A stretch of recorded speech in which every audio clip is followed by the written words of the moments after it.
The silent attack. The Proxima colony was nothing special to the Galactic Empire. Just another insignificant human settlement on the edges of civilized space, barely worth noting on their star charts. Commander Rylan Nash stood at the colony's observation deck, watching the twin suns set behind the mountains. After 15 years of managing this mining outpost, he knew every crater and ridge by heart.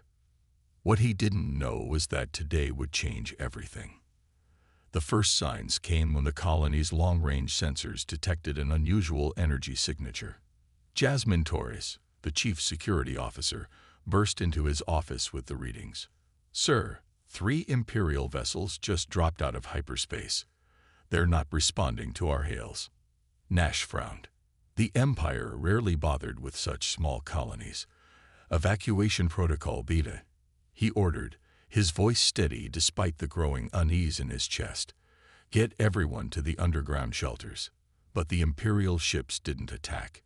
Instead, they landed outside the colony's perimeter, and troops in gleaming armor marched out in formation. Leading them was Executor Vex Doran, known throughout the sector for his ruthless efficiency in maintaining order. The colony's small security force stood no chance. The Imperial troops swept through the streets with military precision, herding colonists into the central plaza. Nash tried to negotiate, but Doran wasn't interested in dialogue. "We have intelligence suggesting this colony is harboring rebels," Doran announced, his voice cold and mechanical through his helmet speaker.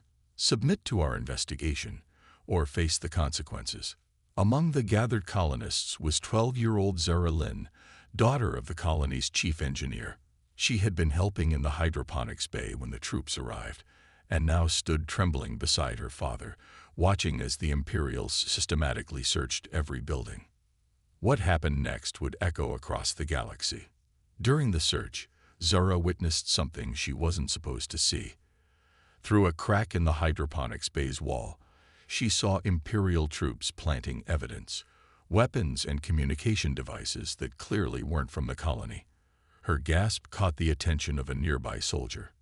The next few moments passed in a blur of motion and sound. The soldier raised his weapon. Zara's father lunged forward. The plaza erupted in screams. When the chaos settled, Zara lay motionless on the ground, and the colony's spirit was shattered. Commander Nash, restrained by 2 Imperial troops, felt something break inside him. Not just grief, but a burning rage that would soon spread across human space. As Executor Doran prepared to leave, satisfied that the colony had been properly investigated, Nash spoke words that would become legend. "You think you've shown your power today, but you've just awakened something you can't control." The news reached Earth within days.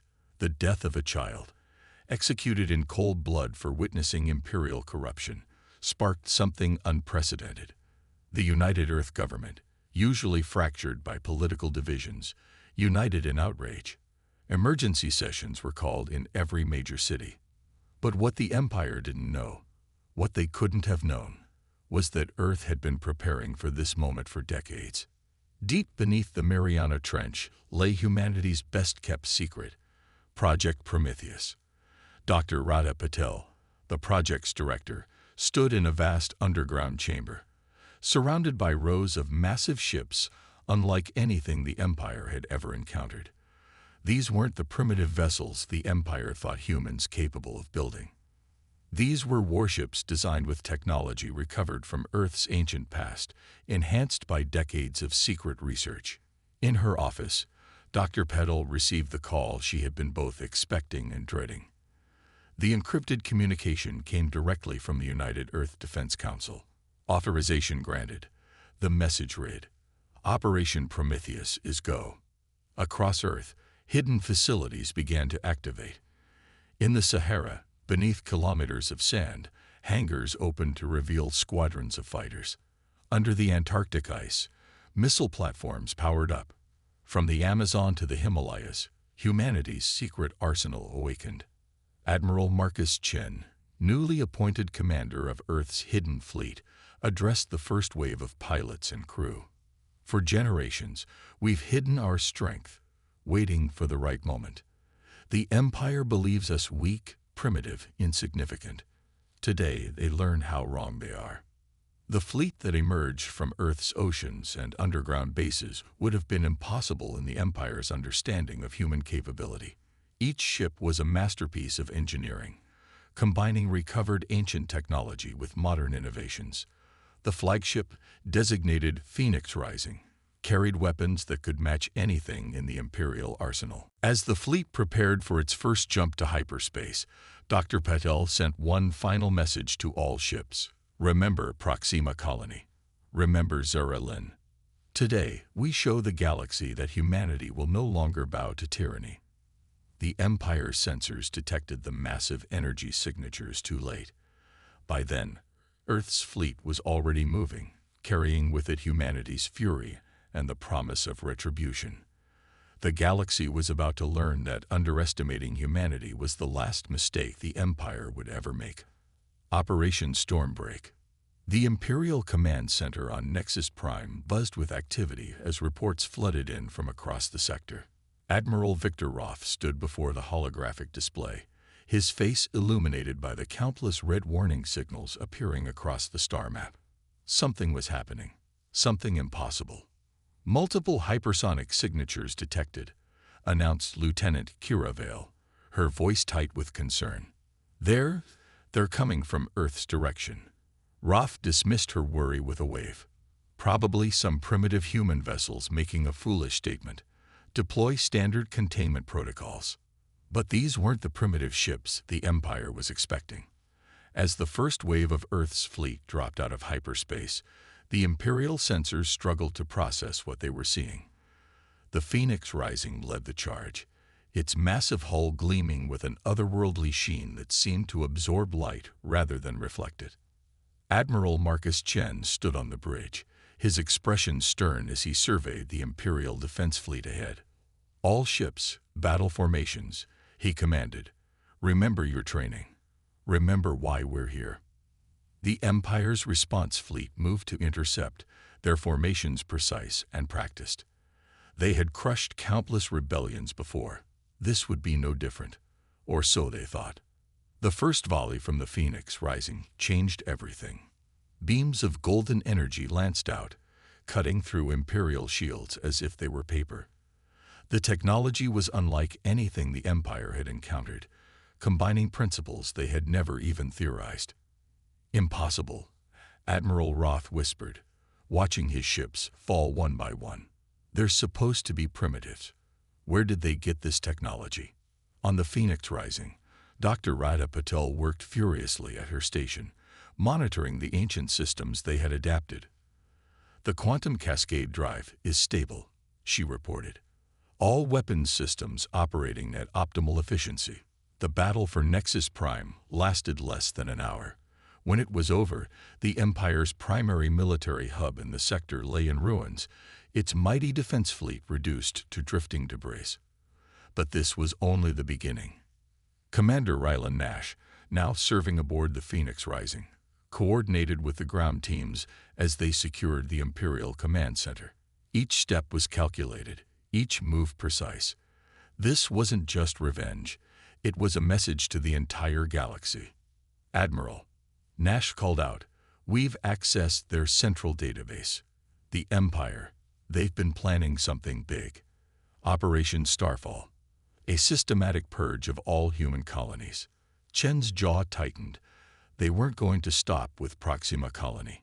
They were going to eliminate us all. The discovery galvanized the fleet. What had begun as retribution for one child's death had become a fight for humanity's very survival. The Empire hadn't just awakened a sleeping giant. They had given it a reason to fight with everything it had. As news of Nexus Prime's fall spread across Imperial space, panic began to set in. The Empire had built its power on the assumption of absolute military superiority. Now that assumption lay shattered. In the Imperial capital, a High Council convened an emergency session. Executor Vex Doran, recalled from his peacekeeping duties, stood before them to explain how a supposedly primitive species had managed to destroy one of their strongest military installations. We have severely underestimated them, Doran admitted, his pride bitter ash in his mouth. The humans, they've been hiding their true capabilities. All this time, we thought we were watching them. In reality, they were watching us, learning our weaknesses, preparing. The council chambers erupted in angry shouts and demands for immediate action. But for the first time in centuries, the Empire faced an enemy it hadn't planned for, using technology it didn't understand. Back on the Phoenix Rising, Admiral Chen received the next set of coordinates from Earth Command. Operation Stormbreak was proceeding exactly as planned. The attack on Nexus Prime was just the first step in a carefully orchestrated campaign. The Empire thought they could break us. Chen addressed his crew. They thought we would bow, would submit to their authority. Instead, we showed them what humanity is truly capable of. But this victory, impressive as it is only the beginning. Dr. Patel approached him with a data tablet. Admiral, we've analyzed the Imperial defense systems. Each engagement teaches us more about their technology.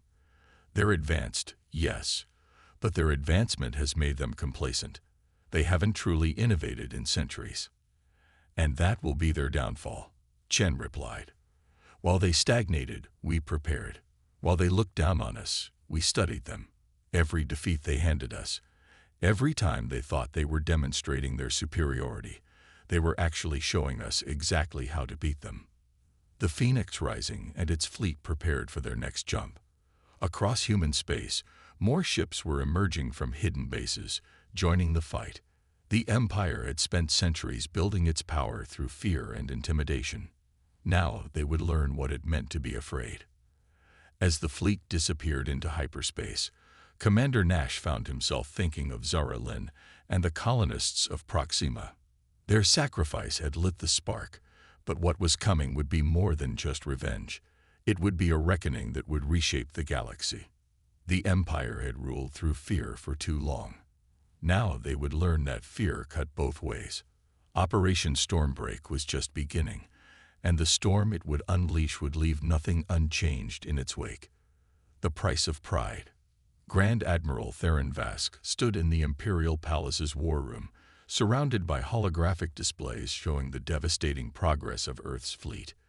3 major Imperial strongholds had fallen in the past week alone. The Empire's reputation for invincibility was crumbling with each passing day. "Deploy the Harbinger," he ordered, his voice barely above a whisper. The other admirals in the room exchanged nervous glances. The Harbinger was the Empire's most closely guarded secret, a massive battle station that had been under construction for decades. "Sir," Admiral Roth interjected, "the Harbinger isn't fully tested. The power requirements alone cold." "We are beyond caution," Vask cut him off. "These humans have made us look weak. They must be reminded of their place in the galaxy." The Harbinger emerged from its hidden dock in the heart of Imperial space, a construct so massive it cast shadows on nearby moons. Its main weapon, powered by an artificial quantum singularity, could theoretically destroy an entire fleet with a single shot. Aboard the Phoenix Rising, Admiral Chen received the intelligence report with grim determination. Their spies within the Empire had warned them about the Harbinger, but seeing it deployed so soon was concerning. "They're desperate," Dr. Patel observed, analyzing the incoming data. "The Harbinger's power core is unstable. Using it is as dangerous to them as it is to us." Chen nodded. "Pride makes fools of us all. The Empire would rather risk everything than admit they've lost control." He turned to Commander Nash. "Signal the fleet. Execute Pattern Omega." The human fleet split into smaller groups, adopting the defensive formations they had spent years perfecting. The Empire had always relied on overwhelming force. They had never learned the art of adaptation, of turning weakness into strength. The Harbinger's first attack came without warning. A beam of pure energy, darker than the void itself, lanced out toward the human fleet. Ships scattered, their enhanced drives pushing them beyond normal physical limits. The beam caught the edge of a destroyer, vaporizing it instantly.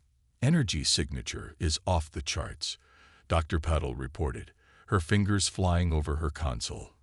But there's a pattern to it. The quantum matrices we recovered from Earth's ancient archives, they're similar. Can we counter it? Chen asked. Better. Patel's eyes gleamed. We can turn it against them. The Phoenix Rising's engines flared as it took point position. The ship's hull began to shimmer with an otherworldly light as ancient systems, dormant for millennia, came fully online for the first time. All ships, channel power to your quantum shields, Chen ordered. Prepare for synchronized burst on my mark. The Harbinger fired again, its beam cutting through space like a blade of darkness. But this time, when it struck the human fleet's shields, something extraordinary happened. The energy didn't dissipate, it reflected. Aboard the Harbinger, Grand Admiral Vask watched in horror as his own weapon's energy rebounded, amplified by the combined power of the human fleet's shields. The massive battle station's superstructure began to buckle under forces it was never designed to contain. Impossible, he breathed, watching systems fail across the board. Shut it down. Shut everything down. But it was too late. The Harbinger's power core went critical, the artificial singularity breaking free of its containment.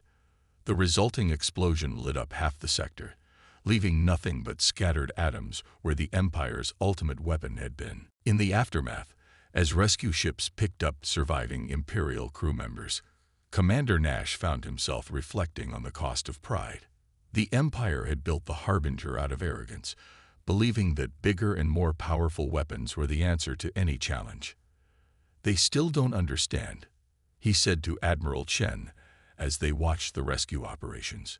All this technology, all this power, it's not what makes humanity strong. Chen smiled grimly. No, it's not. Our strength comes from something they can never copy or build. Our ability to learn, to adapt, to face impossible odds and find a way through. The destruction of the Harbinger sent shockwaves through the Empire. The High Council was in chaos, their certainty in their own superiority shattered. But rather than accept defeat, they doubled down on their pride. Executor Doran, now promoted to oversee the Empire's desperate counteroffensive, ordered all remaining forces to converge on Earth. If we can't defeat their fleet, he declared, we'll strike at their heart. Let's see how brave they are when their homeworld burns. The order spread across Imperial channels, intercepted by human intelligence networks. Dr. Petal brought the news to Admiral Chen personally. They're coming for Earth, she said, her voice steady despite the gravity of the situation. Every ship they have left. Chen's expression remained calm. Good. Let them come. We've been fighting on their territory, by their rules. It's time they learned what it means to face humanity on our own ground. The Phoenix Rising and its fleet set course for Earth, ready to make their stand. The Empire's pride had led them to this moment, pushing them to risk everything on one final desperate gamble. But Earth was no longer the vulnerable planet they thought they knew. As Imperial ships gathered for their assault, they had no idea they were flying into a trap generations in the making. The price of their pride was about to come due, and the cost would be beyond anything they could have imagined. Echoes of thunder. Earth's orbital defense grid hummed to life for the first time in centuries. Hidden platforms emerged from beneath the lunar surface, their ancient weapons primed and ready. In high orbit, countless satellites shed their civilian disguises, revealing arrays of defensive systems that had been hiding in plain sight for decades. Dr. Paddle stood in the Prometheus Command Center beneath the Mariana Trench, surrounded by holographic displays showing the approaching Imperial Armée. They've committed everything, she reported to Admiral Chen. 90% of their remaining fleet. Exactly as we predicted, Chen replied, his voice carrying the weight of command. They're too proud to imagine this could be anything but a final victory for them. The Imperial fleet dropped out of hyperspace in waves, their numbers darkening Earth's skies. Leading them was the newly constructed Imperial flagship, the Eternal Dominion, commanded by Executor Doran himself. Look at them, Doran sneered, watching Earth's seemingly minimal defenses. Even now, they barely have any ships in orbit. This will be over quickly. Commander Nash, Aboard the Phoenix Rising, watched the Imperial fleet's formation with experienced eyes. They're arranging for a standard overwhelming assault. No subtlety, no tactical innovation. Of course not, Chen responded. They've never needed it before. Begin Operation Thunderstrike. The first phase of humanity's trap was subtle. Quantum distortion fields, hidden in Earth's magnetic field, began to interfere with Imperial targeting systems. Ships that had been precisely arranged began to drift slightly out of position, their crews not even noticing the minute changes. The Empire launched their first attack, thousands of ships firing simultaneously at Earth's supposed vulnerabilities. But their targeting was off by mere fractions of degrees, enough for Earth's defense grid to absorb and redirect the energy. Impossible. Doran raged as his initial assault dissipated harmlessly. Their shields should have collapsed instantly. The Phoenix Rising led humanity's counterattack, accompanied by hundreds of ships emerging from hidden positions around the solar system. But the true surprise came from below. Earth's oceans began to churn, and from their depths rose massive platforms carrying weapons of ancient design. You see, Executor, Chen's voice transmitted across all frequencies, while you were watching our skies, counting our ships, measuring our apparent progress. You never thought to look deeper. Earth isn't just our home, it's our fortress. The platforms fired in perfect synchronization with the orbital defense grid. Beams of energy wove complex patterns through space, creating a web of destruction that Imperial ships couldn't predict or evade. Dozens of ships were caught and torn apart in seconds. Dr. Patel's voice came over the command channel. Admiral, the quantum matrices are aligned. We can proceed with Phase 2. Chen gave the order that would change the course of the battle. Execute the Prometheus Protocol. Across Earth's surface, hidden transmitters activated, sending carefully calculated waves of energy into space. The energy interfered with the Imperial ship's quantum drives, creating cascading failures in their systems. What's happening? Doran demanded as his ship's systems began to fail. How are they doing this? The truth was devastating in its simplicity. Humanity hadn't just been preparing weapons. They had been studying every aspect of Imperial technology, finding its fundamental weaknesses, and developing countermeasures that the Empire had never imagined possible. Commander Nash coordinated the fleet's movements as they pressed their advantage. The Phoenix Rising's weapons found gaps in the Imperial formation, striking at critical points that sent enemy ships spinning into each other. But the Empire wasn't defeated yet. Doran, his pride wounded but his determination intact, ordered the Eternal Dominion to power up its main weapon, a planet killer that could theoretically crack Earth's crust. If we can't have this victory, he snarled, none of us will. The Eternal Dominion's weapon began to charge, its power signature setting off alarms throughout the human fleet. But Dr. Patel remained calm as she activated the final phase of Earth's defense. You know what your greatest mistake was? Her voice transmitted to the Imperial flagship. You thought technology was everything. You never considered that we might understand the fundamental forces of the universe better than you. From Earth's poles, massive beams of energy shot into space, not attacking the Imperial ships directly, but rather creating a complex field of quantum interactions. The Empire's advanced technology, dependent on specific physical laws, began to fail in ways their engineers had never anticipated.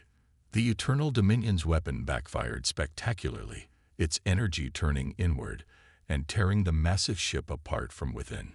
Executor Doran's final transmission was cut short as his flagship disintegrated. As the battle continued, it became clear that this wasn't just a defeat for the Empire. It was a demonstration of how completely they had misunderstood their opponents. Humanity hadn't just prepared for this fight, they had fundamentally reimagined how space warfare could be conducted.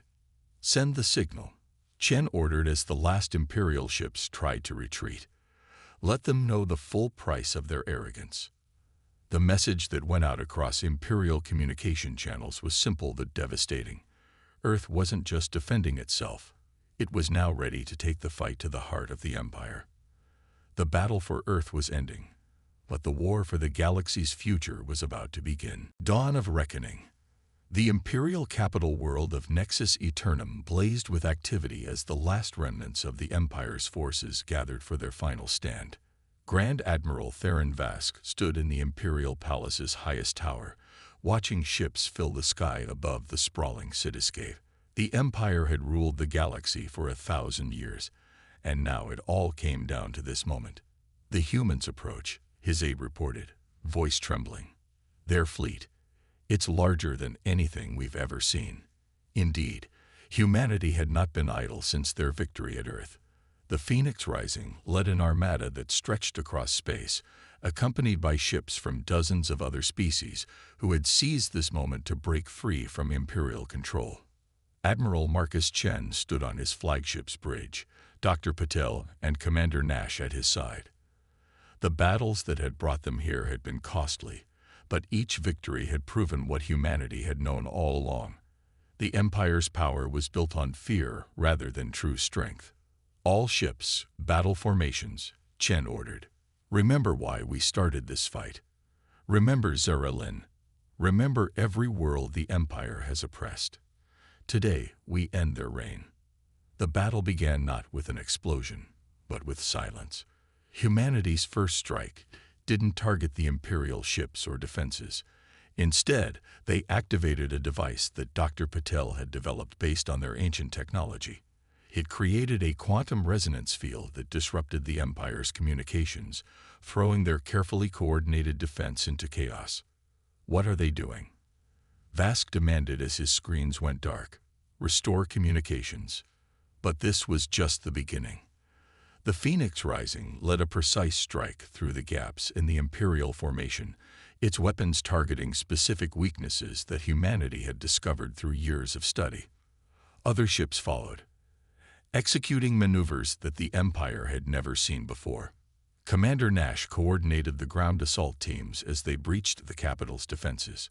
The Empire built their power on making others feel small, he transmitted to his forces. Today we show them what humanity's true strength is, not our weapons, but our unity, our adaptability, our determination to forge a better future. The Imperial Palace's defenses were formidable, but they had been designed to repel traditional attacks. They weren't prepared for the innovative tactics that humanity had developed. Teams of soldiers using advanced stealth technology infiltrated the palace's lower levels, disabling security systems and creating chaos. Dr. Patel's voice came over the command channel. Admiral, we've accessed their central computer network. You need to see this. The files they discovered revealed the full extent of the Empire's plans. Operation Starfall hadn't just been about eliminating human colonies. It was part of a larger scheme to systematically destroy any species that showed too much potential for growth. The Empire's rule had been built on keeping other civilizations dependent and afraid. Broadcast it, Chen ordered. Let everyone see the truth.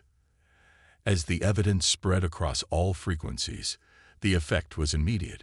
Many Imperial ships simply stopped fighting, their crews realizing the true nature of what they had been serving. Others turned their weapons on their former masters, joining humanity's cause. Grand Admiral Vask watched his empire crumble from his command center. You don't understand what you're doing, he transmitted to the Phoenix Rising. The galaxy needs order. It needs control. No, Chen replied. What the galaxy needs is freedom to grow, to learn, to become better than what it is. That's what humanity represents, not perfection, but the constant drive to improve, to overcome our limitations, to reach for something greater. The final assault on the Imperial Palace was swift and decisive.